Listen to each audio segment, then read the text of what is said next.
关心天气的消息，今日的天气真正有够好，连假开始啊，全台湾拢好天，气温明显有较烧热有回升，有的所在有到30度。不过连假一日结束就要变天啊，北台湾时到变甲湿湿冷冷。伫后礼拜三，佫有冷空气的报道，这个气温会到差不多14度，这个温度啊，冷空气差不多接近大陆冷气团的顶级。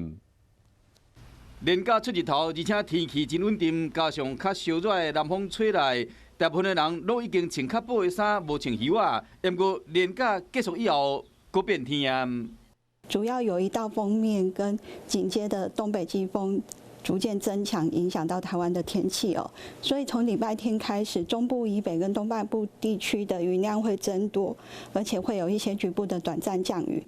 连假头一天，东北季风减弱，各地天气较稳定，敢若东半部小可有雨。第二天日头搁较炎，温度回升真明显，中南部有可能会到30度。不过到礼拜四假这一天，下晡有锋面通过，除了南部其他所在拢有可能落雨。后礼拜三上明显，它有比较接近大陆冷气团的这个等级，所以温度降幅会比较明显。下周三、下周四北台湾的低温有机会下探到14、15度。 后一波冷空气除了降温，佫会带来较侪水汽，湿冷的感觉较明显，估计会影响两天天气呢，黏咪热、黏咪寒。这段时间爱雪字千万唔通感冒。